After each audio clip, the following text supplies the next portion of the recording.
উপস্থিত সকল গৌর গোবিন্দ অনুরাগী ভক্তবৃন্দ, সবার শ্রীচরণে আমার কোটি কোটি দণ্ডবৎ প্রণাম। বাংলার কীর্তনের একটা বিরাট বড় ইতিহাস আছে। সেই ইতিহাসের শুরুর দিকে যারা ছিলেন তাদের খুব বেশি নাম পাওয়া যায় না। একজন দুজনের নাম আমরা ইতিহাসের শুরুর দিকে পাই। যেমন ধরুন জয়দেব গোস্বামী, তার লেখা গীতগোবিন্দম। এই গীতগোবিন্দ কাব্য যখন বাংলার বুকে গাওয়া হতো, সেই যুগটা লক্ষণ সেনের সময়, এবং তারপরে জনসাধারণের মধ্যে যে কৃষ্ণ কীর্তনের প্রচার ছিল, তার একটা খুব গোছানো সাহিত্য রচনা করেছিলেন বড়ুচণ্ডীদাস। তার শ্রীকৃষ্ণ কীর্তন কাব্যে আমরা চৈতন্য পূর্ববর্তী কীর্তন গানের যে সাহিত্য সেটা আমরা পাই। এবার সুর যদি কেমন ছিল বলেন, সেগুলো কিন্তু পরবর্তী কীর্তনের মধ্যেই সঞ্চারিত রয়ে গেছে। খুব বিশেষভাবে দেখানো সম্ভব নয় যে এটাই ওই সুর, ওটাই সেই সুর, কিন্তু তবুও মিলেমিশে আছে। যেমন অনেকগুলো সুর এখনো কীর্তনের নিজস্ব সুর বলেই পরিচিত। সারা ভারতবর্ষে শাস্ত্রীয় সঙ্গীতে নানা রকমের রাগ প্রচলিত আছে, মানে কয়েক হাজার রাগ রাগিনী আছে, সঙ্গীতজ্ঞদের মধ্যে বিচরণ করছে। কিন্তু কীর্তনের নিজস্বতা রয়েছে ভারতের শাস্ত্রীয় সঙ্গীতের পূর্ব দিকের যে অংশ, অর্থাৎ বাংলা, বিহার, উড়িষ্যা, এই যে দিকটা, আর বাংলার পূর্ব দিকে যদি আরো ধরি মণিপুর, ত্রিপুরা ইত্যাদি, এই গোটাটা পূর্ব ভারত। ওদিকে বিহার, উড়িষ্যা থেকে শুরু করে পূর্ব দিকটা সবটাই পূর্ব ভারত। এই পূর্ব ভারতে যে সঙ্গীত রীতি প্রচলিত ছিল, সেই সঙ্গীত রীতি কিন্তু এখন বাংলার কীর্তন গানের মধ্যেই ধরে রাখা আছে।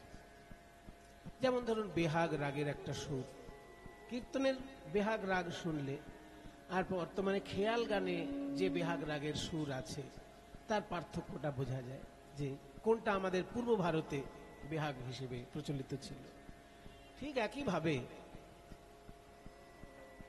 অন্যান্য সুর, যেমন একটা আছে পটমঞ্জরি সুর। এই পটমঞ্জরি রাগটা কীর্তন গানে এখনো একইভাবে গাওয়া হয়, কিন্তু পটমঞ্জরিতে কাউকে খেয়াল চট করে গাইতে শুনবেন না। পটমঞ্জরি রাগে নজরুল ইসলামের গান আছে, কিন্তু খেয়াল গান চট করে শোনা যায় না। বাংলার কীর্তন গানে পটমঞ্জরি রাগেরও কিন্তু রূপ আছে। কাজেই এক কথায় যেটা বলা যায় যে ভারতের পূর্ব দিকের যে শাস্ত্রীয় সঙ্গীত, সেটা কিন্তু কীর্তনের মধ্যে ধরে রাখা আছে। তবে হ্যাঁ, খুঁজে বার করাটা খুব কঠিন কাজ, খুব গবেষণার কাজ। আমাদের এই বাংলার কীর্তনের মধ্যে চৈতন্য মহাপ্রভুর ঠিক পরের যে প্রজন্ম, তাদের মধ্যে নরোত্তম দাস ঠাকুর মহাশয় এই কীর্তনকে রাগরাগিনীর আশ্রয়ে একটা সুচারু রূপে নিবদ্ধ করেছিলেন। সেই নরোত্তম দাস ঠাকুর সম্পর্কে আজকে আমরা একটু শুনবো, জানবো। নরোত্তম দাস ঠাকুরের দুটো পরিচয়। একদিকে তিনি বৈষ্ণব আচার্য, আর একদিকে তিনি সঙ্গীতাচার্য। কারণ রাগরাগিনী তিনি নিজে যতটা জানতেন, উত্তর ভারতে গিয়ে আরো সমৃদ্ধ হয়েছিলেন। যেহেতু তিনি রাজপুত্র ছিলেন, তাই রাজকীয় সঙ্গীতের যে রূপ রীতি, সেগুলো তার ভিতরে ছোটবেলা থেকেই আগে থেকেই প্রবেশ করেছিল। তারপর সে আরো উত্তর ভারতে গিয়ে বৃন্দাবনে থেকে যখন উত্তর ভারতের সঙ্গীতের সঙ্গে পরিচিত হলেন, সেইটাকে নিয়ে বাংলার কীর্তন গানে এমন একটি রূপ দিলেন, সেটা বাংলার নিজস্ব শাস্ত্রীয় সঙ্গীত হয়ে রইল। সেই কীর্তন গানের নামটা হচ্ছে গড়ানহাটি কীর্তন। কীর্তনের অনেক ভাগ আছে, যে কীর্তন গানে রাগরাগিনীকে আশ্রয় করে এবং আখর কম দিয়ে যে কীর্তন গান গাওয়া হতো, সেটা গড়ানহাটি কীর্তন। আর সেই গড়ানহাটি কীর্তনের প্রতিষ্ঠাতাই হচ্ছেন নরোত্তম দাস ঠাকুর মহাশয়। আজকে আমরা তার সম্পর্কে জানব। আগে একটু চৈতন্যদেব সম্পর্কে শুনে নি। পদকর্তা চৈতন্যদেব সম্পর্কে বলছেন যে অখিল ভুবন ভরি হরি রসবাদর বরিক্ষত চৈতন্য মেঘে। অর্থাৎ চৈতন্য মহাপ্রভু রূপী যে মেঘ নেমে এলো, বাংলার সৌভাগ্যাকাশে সেই গৌরাঙ্গ মেঘে যে বর্ষণ করল, সেই বর্ষণটা কি না হরি রস বাদর, হরি রসের বন্যা। হরি রসের বন্যা বয়ে গেল, কৃষ্ণ প্রেম রসের বন্যা বয়ে গেল গৌরাঙ্গ মেঘের দ্বারা। আমরা যে বৃষ্টি দেখতে পাই, আকাশে মেঘ জমে, বৃষ্টি হয়, এই বৃষ্টিটা কিন্তু আমাদের যে জল দেয়, সেই জলটা কি জল? বিজ্ঞানীদেরকে জিজ্ঞেস করবেন, বিজ্ঞানীরা বলে বৃষ্টির জলে কিন্তু অ্যাসিড মেশানো থাকে। দেখবেন বৃষ্টির জল গায়ে পড়লে ঘামাচি মরে যায়। অনেকে আছে না, গায়ে ঘামাচি থাকলে বৃষ্টির জলে গিয়ে স্নান করে। কারণ কি? বৃষ্টির জলে ঘামাচি মরছে, নদীর জলে মরছে না, পুকুরের জলে মরছে না। কেন মরছে না? বৃষ্টির জলে অ্যাসিড আছে, সেই জন্য ঘামাচি মরে যাচ্ছে। তাহলে বৃষ্টির জল ঠান্ডা জল, ভালো জল, ভালো জল তো বটেই, কিন্তু তাতে অ্যাসিড মেশানো আছে। আর আমার গৌরাঙ্গ মেঘ থেকে যে বৃষ্টি নেমে এলো, সেই বৃষ্টি হচ্ছে প্রেমের বৃষ্টি। কৃষ্ণ প্রেমের বন্যায় ভাসিয়ে দিল। কোথায় ভাসিয়ে দিল? অখিল ভুবন ভরে, সারা বিশ্ব ব্রহ্মাণ্ডকে যেন প্লাবিত করলো কৃষ্ণ প্রেমের বন্যায়। অখিল ভুবন ভরি হরি রস বাদর বরিক্ষত। বরিক্ষত মানে বর্ষিত হচ্ছে। কোথা থেকে? চৈতন্য মেঘে। আর সেই মেঘের প্রেম জল যারা পান করছে তারা কারা? না বৃষ্টির জলের জন্য যারা আশা করে বসে থাকে তাদেরকে বলে চাতক পাখি। চাতক পাখি অন্য জল খায় না, সে শুধু বৃষ্টির জলের জন্য আকাশের দিকে তাকিয়ে থাকে। ঠিক তেমনি গৌরাঙ্গ মেঘ থেকে যখন প্রেমের বৃষ্টি ঝরে পড়ছে, তখন ভকত চাতক যত তারা পিবি পিবি অবিরত। ওই ভকত চাতক যত প্রেম পিবি পিবি অবিরত। অনুক্ষণ প্রেম ধন মাগে, তারাই অনুক্ষণ প্রেম ধন মাগে। বৃষ্টির জল খাওয়ার জন্য যেমন চাতক পাখি ব্যাকুল হয়ে থাকে, তেমনি ভক্ত চাতক যারা, তারা ওই গৌরাঙ্গরূপী মেঘ থেকে প্রেমের বৃষ্টি পান করছে। আর যত পান করছে তাদের পিপাসা মেটে না, পিপাসা মেটে না। দিবানিশি প্রেম পান করেও পিপাসা মেটে না। দিবানিশি প্রেম পান করেও পিপাসা মেটে না। দিবানিশি প্রেম পান করেও পিপাসা মেটে না। দিবানিশি প্রেম পান করেও পিপাসা মেটে না। পিপাসা মেটে না। একটা দারুণ ছড়া আছে, ছড়ায় বলছে যে কার কি চিন্তা, কে কি চিন্তা করে, তার একটা মজার ছড়া আছে। বলে যোগীর চিন্তা জগন্নাথ, আর ফকিরের চিন্তা মক্কা, ধনীর চিন্তা ধন, আর ৯৯ এর ধাক্কা। একটু বুঝে নিন, বেশ মজার ছড়া তো। যোগীর চিন্তা জগন্নাথ, মানে যোগী সবসময় ভাবে এই যে আমি যোগ তপস্যা করছি, কবে জগন্নাথের রথের দড়ি ধরবো, আমার মুক্তি লাভ হবে। যোগীর চিন্তা জগন্নাথ। আর ফকিরের চিন্তা মক্কা। ফকির বাবা সারা বছর ভিক্ষে করছে, কেউ যদি ১ টাকা দেয়, ফকির বাবা ৮ আনা খায় আর ৮ আনা জমিয়ে রাখে। কারণ জীবনে একবার অন্তত হজ করতে মক্কায় যেতে হবে তাকে। তাই যোগীর চিন্তা জগন্নাথ, আর ফকিরের চিন্তা মক্কা। আর ধনীর চিন্তা ধন। যারা ধনী ব্যক্তি, তাদের চিন্তা শুধু ধন সম্পদ। আর তাদের অবস্থাটা কি হয়? ৯৯ এর ধাক্কা। মানে ধনী ব্যক্তির ৯৯ কোনোদিন ১০০ হতে চায় না। যদি ১০ লক্ষ টাকা জমে, ভাবে আরেকটু হলে ভালো হয়। যদি ১০ কোটিও জমে, ভাবে আরেকটু হলে ভালো হয়। আর ১০,০০০ কোটিও জমে, তাহলে মানে আরেকটু যেন হলে ভালো হয়। বেশ মজার ছড়া নয়? বলছে যোগীর চিন্তা যোগ, যোগীর চিন্তা জগন্নাথ, ফকিরের চিন্তা মক্কা, ধনীর চিন্তা ধন, আর ৯৯ এর ধাক্কা। এইবার অন্যদিকে আসছি কথাটা। ধনী ব্যক্তির যেমন 99 কোনোদিন 100 হতে চায় না, তেমনি প্রেম ধনে ধনী যারা তাদেরও 99 100 হতে চায় না। কৃষ্ণ প্রেম ধনে ধনী যারা, তাদেরকে কোনোদিন বলতে শুনেছেন যে অনেক নাম জপ করেছি আর আমার দরকার নেই? সে হয়তো লক্ষ লক্ষ নাম জপ করেছে, তবুও সে জপের মালা নিয়ে মনের আনন্দে নাম জপ করছে। হয়তো 100 বার বৃন্দাবনে গেছে, তবু বলছে এইবার সামনে পরে বৃন্দাবন যাবে। তার মানে কি, সে প্রেম ধনে ধনী, তারও কিন্তু 99 কখনো 100 হচ্ছে না। এটা হচ্ছে ভক্তের স্বভাব, এটা হচ্ছে সাধকের স্বভাব। যদি পরিপূর্ণতা এসে যায় তাহলে আর তার সাধনা হবে না। ওই জন্য 99 বাঁচিয়ে রাখতে হবে, 100 করতে দেওয়া যাবে না।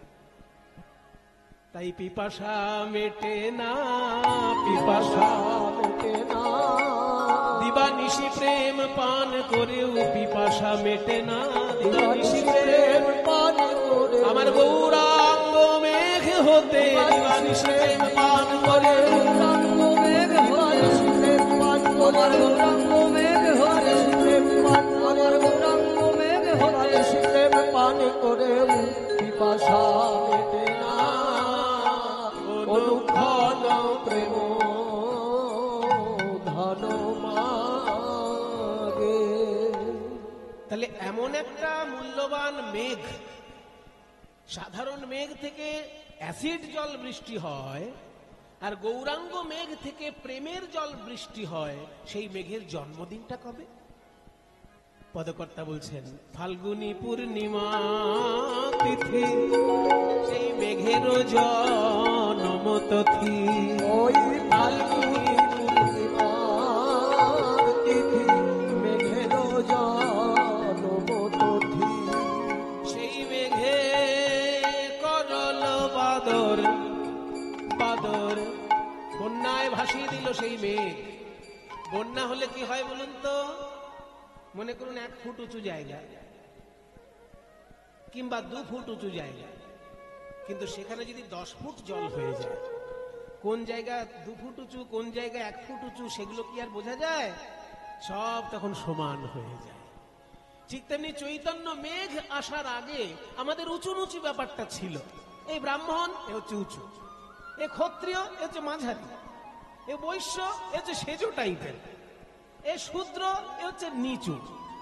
তাহলে এই যে ব্রাহ্মণ ক্ষত্রিয় বৈশ্য শূদ্র উঁচু নিচু ব্যাপারটা ছিল, যখনই গৌরাঙ্গ মেঘের প্রেম বর্ষণ হলো, সব মিলেমিশে একাকার হয়ে গেল। তাই বলি উঁচা নিচা যত ছিল, সব প্রেম জলে ভাসাইল।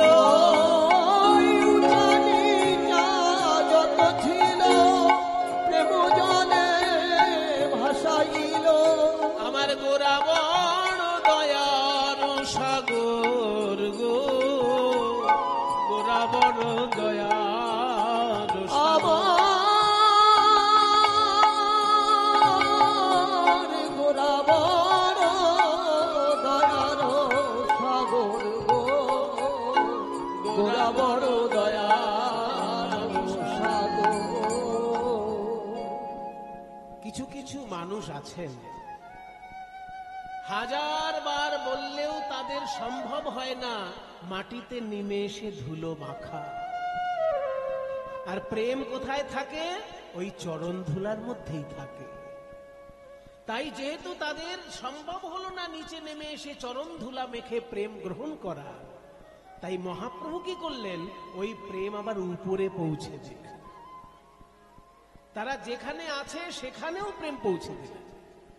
দেখবেন জলের ধর্ম হচ্ছে নিচের দিকে যাওয়া, তাই তো জল সব সময় নিচের দিকে যায়।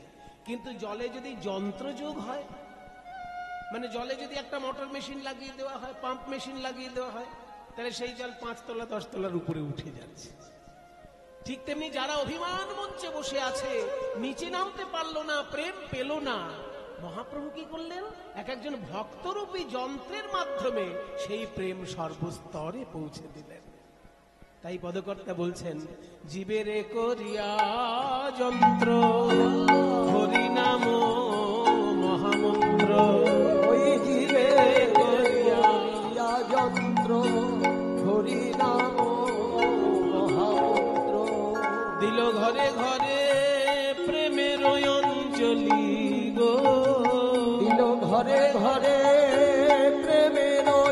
অঞ্জলি গো। পাপি তাপি যত ছিল প্রেম জলে ভাসাইল বাড়িল গৌরাঙ্গ ঠাকুর আলী। পাপি তাপি যারা ছিল তাদের দু একজন নাম বলুন। পদকর্তা বলছি, জগাই মাধাই পাপি ছিল তারাও প্রেমে উদ্ধারিল। ওই জগাই মাধাই পাপি ছিল তারাও প্রেমে উদ্ধারিল। হেন জীবে বিলাবল দয়া গো, প্রভু হেন জীবে বিলাবল দয়া গো। এই দাস সদা বলে আমি মিছে রইনু মায়া জালে। শিবানন্দে বলে আমি মিছে রইনু মায়া জালে। মহাপ্রভু মোরে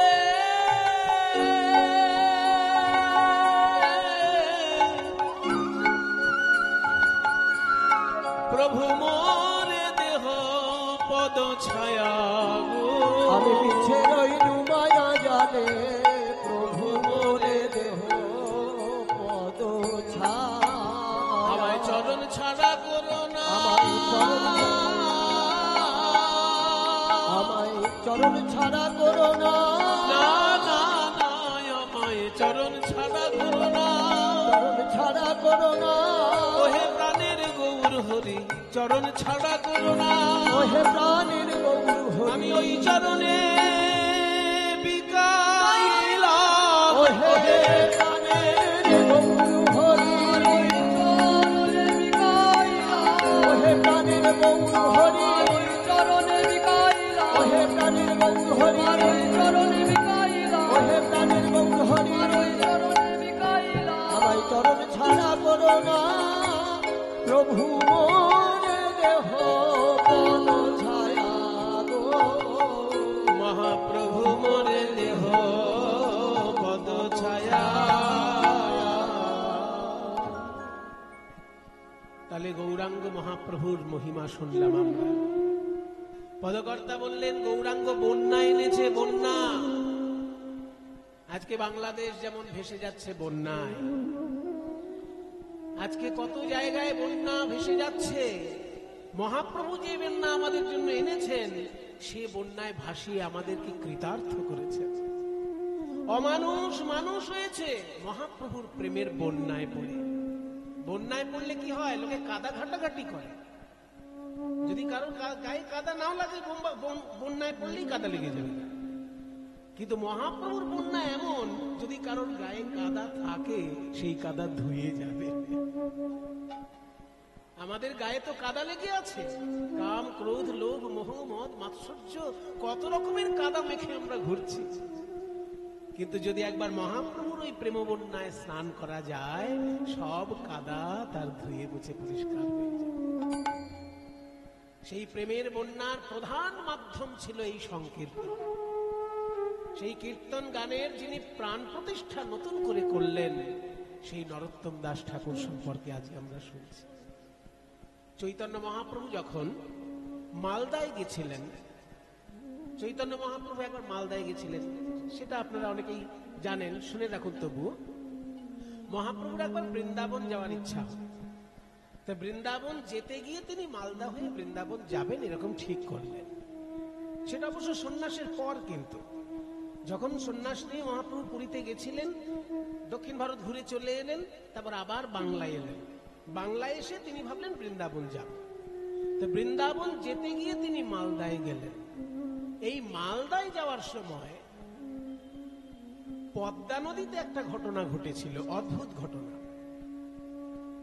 রূপ সনাতন ছিলেন সেই যুগে বাংলার প্রধানমন্ত্রী আর অর্থমন্ত্রী। তখনকার দিনে বাংলার নবাব হচ্ছেন আলাউদ্দিন হোসেন শাহ, আর তার প্রধানমন্ত্রী হচ্ছেন সনাতন, আর তার অর্থমন্ত্রী হচ্ছেন রূপ গোস্বামী।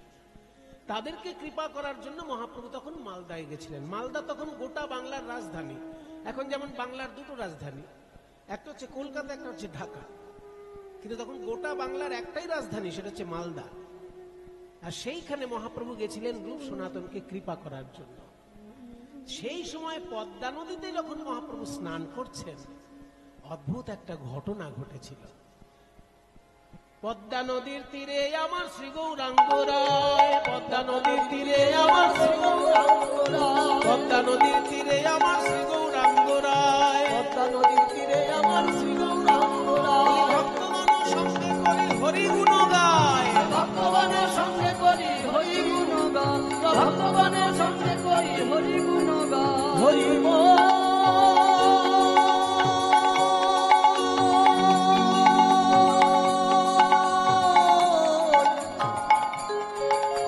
হরি বল হরি বল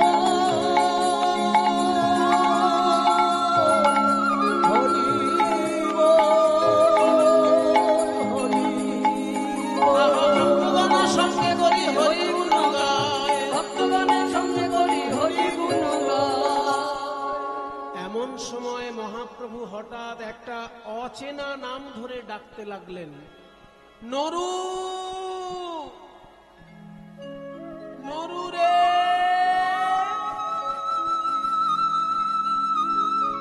নরু।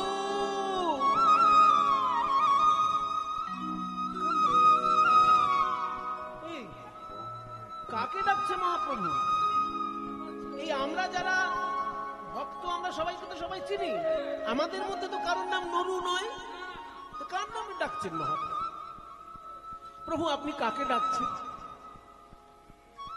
আমি যাকে ডাকছি তার এখনো জন্মই হয়নি। হ্যাঁ হ্যাঁ, তার ডাক নাম হবে নরু, আর ভালো নাম নরোত্তম। নরোত্তম এখনো জন্মগ্রহণ করেনি, কিন্তু এই পদ্মা নদীর তীরেই সে জন্মগ্রহণ করবে, তাই আগে থেকে আমি তাকে আহ্বান করে যাচ্ছি। সে কি প্রভু, এখনো যে ছেলেটা জন্মায়নি তার নাম ধরে ডাকছেন আপনি? তোমাদের স্নান হয়ে গেছে? হ্যাঁ প্রভু, আমাদের স্নান হয়ে গেছে। তোমরা তাহলে একটু নদীর উপরে উঠে দাঁড়াও, আমার এই পদ্মা নদীতে কিছু ব্যক্তিগত কাজ আছে। এই সবাই সরে আস, সরে আস, সরে আস। সবাই দূরে সরে গেল। নাভি জলে দাঁড়িয়ে প্রেমের ঠাকুর গৌর হরি আমার পদ্মা নদীর দিকে তাকিয়ে নদীর সঙ্গে কথোপকথন করছেন। হা কৃষ্ণ প্রাণ কৃষ্ণ বলে কাঁদছেন মহাপ্রভু, আর তার নয়নের বিন্দু বিন্দু অশ্রু জল পদ্মা নদীতে মিশে যাচ্ছে।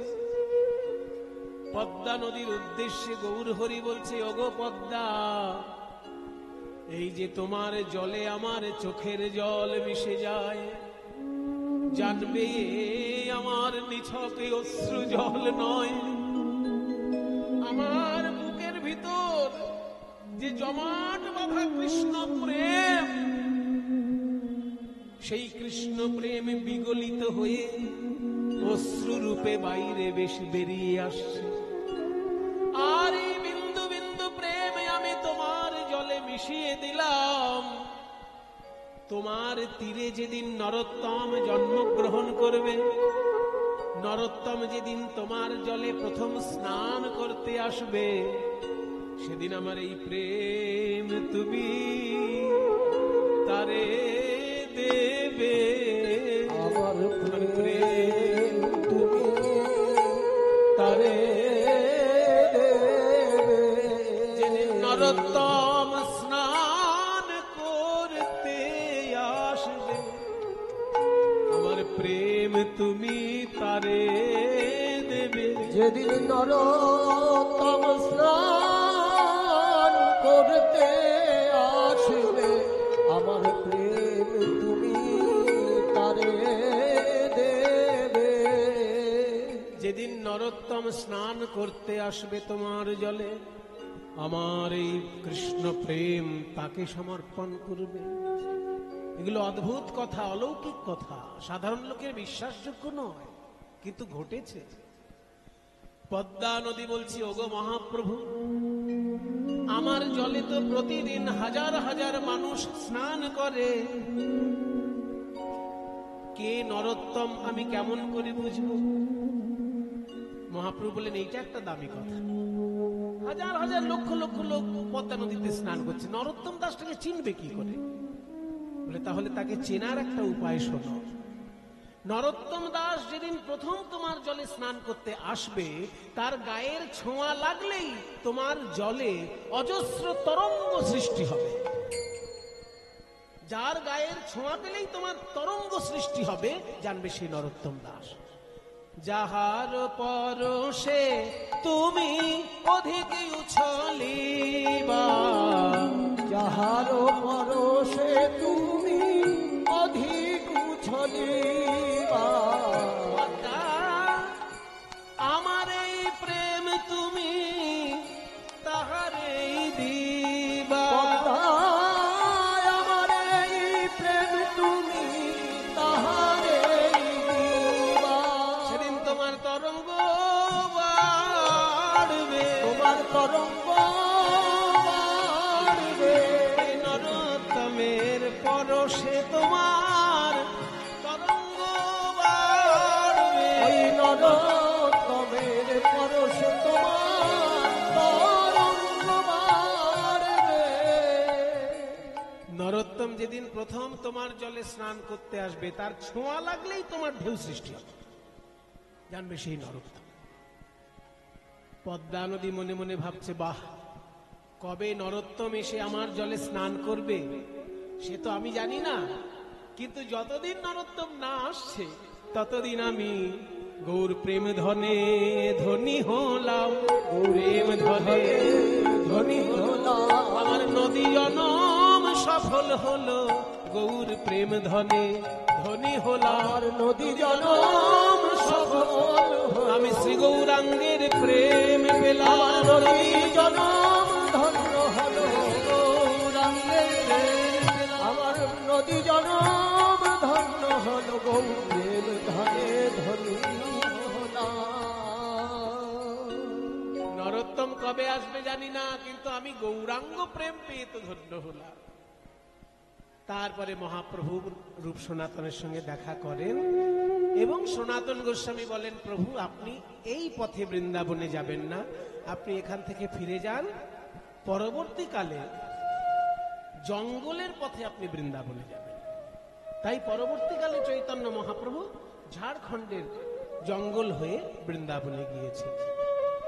এদিকে এই যে মহাপ্রভুর দিব্য প্রেম মিশে রইল পদ্মা নদীর জলে, ওই পদ্মা নদীর তীরেই যে রাজবাড়ি, সেই রাজা হচ্ছেন কৃষ্ণধন দত্ত, রাজশাহী জেলার রাজা তিনি। রাজশাহী জেলাটা কোথায়? যারা বাংলাদেশ এবং পশ্চিমবঙ্গের ম্যাপটা ভালো জানেন তারা একটু চিন্তা করুন। মুর্শিদাবাদ যেখানে শেষ হচ্ছে পদ্মা নদী, এপারটা জলঙ্গি, মুর্শিদাবাদের এই কোনটায় জলঙ্গি আছে না, জলঙ্গির ঠিক ওপারটা গেলেই, একটু এগিয়ে গেলেই পদ্মা নদীর পাড়েই রাজশাহী জেলা। হ্যাঁ, কাজেই রাজশাহী আর মুর্শিদাবাদ পদ্মা নদীর এপার ওপার বলতে পারেন। তা সেই রাজশাহীর রাজা ছিলেন কৃষ্ণধন দত্ত, তার পুত্ররূপে জন্মগ্রহণ করলেন এই নরোত্তম। রাজশাহী জেলায় আছে খেতুরি গ্রাম, রাজশাহী জেলায় আছে খেতুরি গ্রাম, কি অপূর্ব শোভা তার অতি মনোরম, কি অপূর্ব শোভা তার অতি মনোরম। নরোত্তম জন্মিলেন, ঠাকুর নরোত্তম জন্মিলেন কৃষ্ণধনের ঘরে, ঠাকুর নরোত্তম জন্মিলেন কৃষ্ণধনের ঘরে, মহাভাগ্যবতী নারায়ণীর উদরে, মহাভাগ্যবতী নারায়ণীর উদরে। কৃষ্ণধন দত্ত মহাশয়ের স্ত্রীর নাম নারায়ণী দেবী। রানী মা নারায়ণী দেবীর গর্ভে জন্মগ্রহণ করল নরোত্তম, রাজপুত্র নরোত্তম। এবার রাজার ছেলে বলে সারা রাজ্যেরই আনন্দ। কোন দেশে যদি রাজপুত্র জন্ম নেয়, দেশের লোকের আনন্দ হবে না? অনেক লোক দেখতে গেছে রাজপুত্র, তা আমাদের পাড়া থেকে ইনি গেছিলেন, এনাকে জিজ্ঞেস করি কেমন হয়েছে। ও কৃষ্ণদা, এদিকে আসুন, রাজপুত্র দেখতে তো হাজার হাজার লোক গেছে, আপনিও তো গেছেন, তা কেমন লাগলো? কেমন? রাজপুত্র দেখেছেন? হ্যাঁ, ও কালো বলে আপনার পছন্দ হয়নি? এই দেখুন, এইসব লোক কিরকম হয় জানেন? এইসব লোকগুলোকে বলে বিশ্ব নিন্দক। রাজপুত্র কালো হয়েছে সেই জন্য ওনার মনটা খারাপ। শুনুন বিশ্ব নিন্দক কেমন হয়। একজন আছে নিমন্ত্রণ বাড়িতে খেয়ে বেড়ায়, আর খেতে গেলেই কিছু না কিছু একটা নিন্দে করেন, আজকে শুক্তোটা ভালো হয়নি। অন্য একদিন বলে আজকে মুগের ডালটা একদম খারাপ হয়েছে। অন্য একদিন বলছে কি তরকারি হয়েছে, এটা খাওয়া যায়? মানে নিমন্ত্রণ বাড়িতে গেলেই সে কোনো একটা নিন্দে করবেই।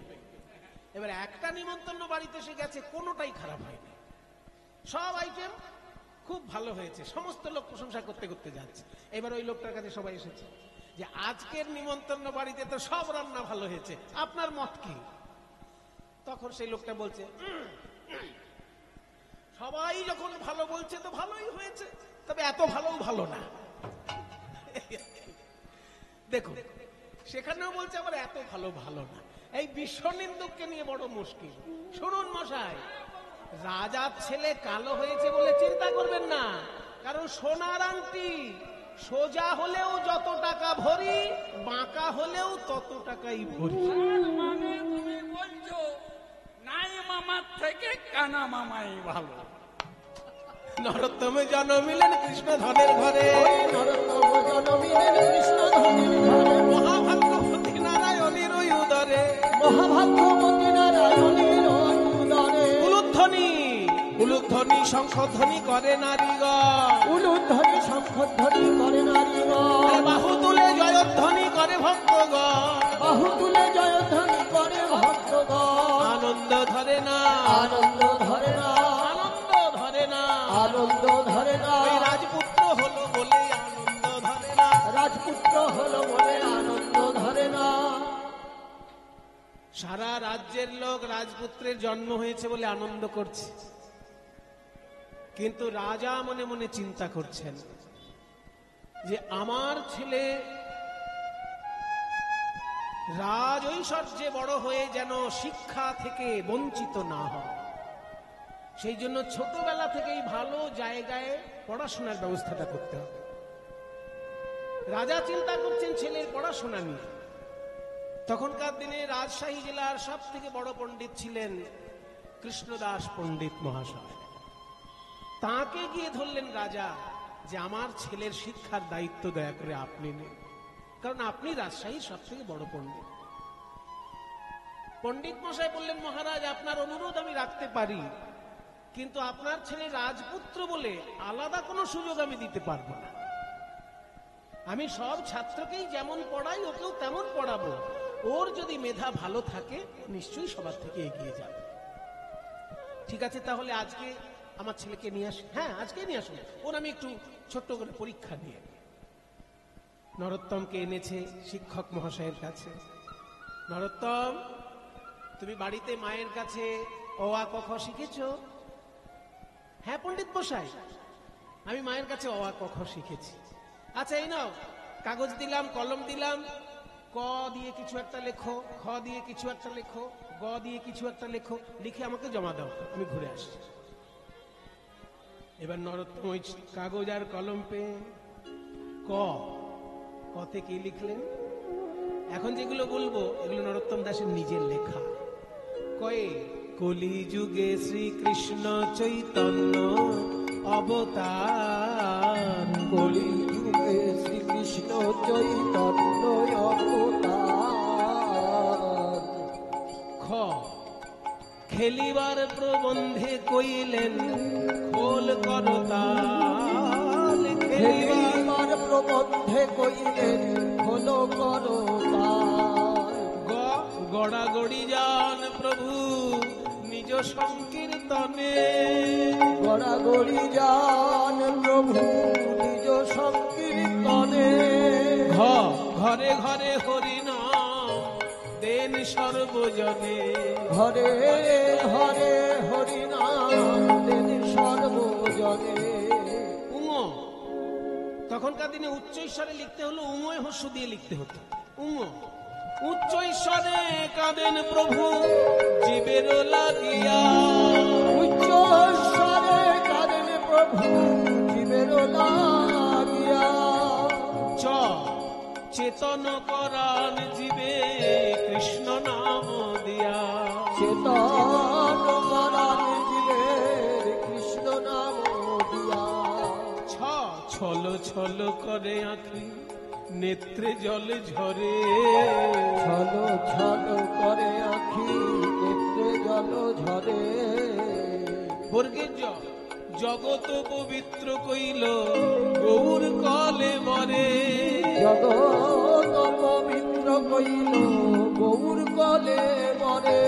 ঝ, ঝলমল ঝলমল ঝলমল ঝলমল ঝলমল ঝলমল ঝলমল, ঝলমল মুখ যার পূর্ণ শশধর। ঝলমল মুখ যার পূর্ণ শশধর।